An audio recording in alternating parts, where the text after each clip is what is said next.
ఒకరోజు ట్రైన్లో తండ్రి కొడుకు బయలుదేరుతున్నాడు. కిటికీ దగ్గర కొడుకును కూర్చోబెట్టాడు. నాన్న కిటికీ దగ్గర కూర్చుంటాను, కిటికీ దగ్గర కూర్చుంటాను. వాడికి 14-15 ఏళ్ళు సంవత్సరాలు ఉంటాయి. అందరూ ఆశ్చర్యపడుతున్నాడు. 14-15 ఏళ్ళోడు కిటికీ దగ్గర కూర్చుంటానని మారం చేస్తున్నాడు ఏంటి అని.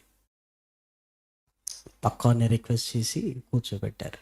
కూర్చోబెడితే ట్రైన్ మూవ్ అయింది. నానా చెట్లు నానా చెట్లు నానా అంటున్నాడు. అందరికి ఏమనిపించిందంటే, ఏంటి వీడు 14-15 చెట్లను చూసి కేరింతలు కొడుతున్నాడు ఏంటి. నానా పశువులు నానా పశువులు నానా అంటున్నాడు. నానా పొలాలు నానా పొలాలు నానా అంటున్నాడు.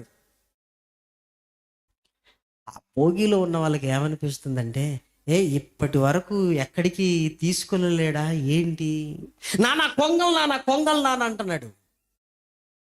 భరించలేకపోయాడు లోకం. వాళ్ళు భోగిలో ఉన్నవారు, ఏమయ్యా కొడుకు బుద్ధిమాన్యం ఏమైనా ఉందా, లేదంటే ఏంటి ఇప్పుడే లోకాన్ని చూస్తున్నట్లు కొంగలు అంటున్నాడు, పశువులు అంటున్నాడు, గడ్డి అంటున్నాడు, చెట్లు అంటున్నాడు, వెనికిపోతున్నాయి నాన్న వెనికిపోతున్నాయి నాయన చెట్లు అంటున్నాడు. అంటే ఏమన్నాడంటే, నిజమేనండి, వాడు కొత్తగా లోకాన్ని ఇప్పుడే చూస్తున్నాడు,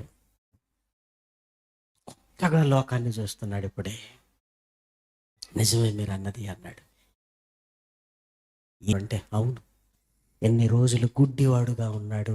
కంఠాపరేషన్ జరిగి ఇన్ని రోజులు హాస్పిటల్ల తర్వాత వాడికి కళ్ళొచ్చి మొట్టమొదటిసారిగా ఎక్కాడు. మొట్టమొదటిసారిగా ఎక్కాడు. నిజమే కదా. నువ్వు దేవునిలో ఉండగలిగితే అంత ఎలా కనపడుతుందో తెలుసా. ఎవడైనను క్రీస్తునందున్న ఎడలవాడు ఎలా ఉందట, నూతన. ఇక్కడి నుంచి బ్యాగులు సర్దుకొని వెళ్ళిన తర్వాత ప్రియమైన వారలారా అంతా కొత్త కొత్తగా కనపడుతుండాలి. ప్రియమైన వారలారా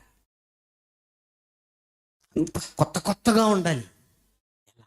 ఈ లోకం నాది కాదు, నాది కాదు, నాది కాదు. నేను దేవుని వాణ్ణి, నేను దేవుని కొరకు బ్రతకాలి. ఈ లోకంతో నాకు సంబంధం ఏంటి.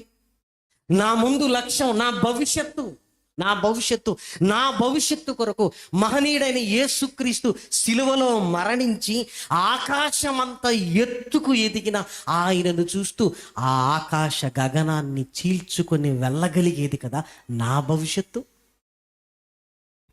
ఎరా మునుపట్ల లేవేంటి, మునుపట్ల లేవేంటి, మునుపట్ల మాట్లాడటం లేదేంటి, మునుపట్ల ఫోన్ చేస్తే ఎత్తటం లేదేంటి, ఎత్తటం లేదేంటి. నీలో ఒక క్రొత్తదనం రావాలి ప్రేమన వారలారా, క్రొత్తదనం.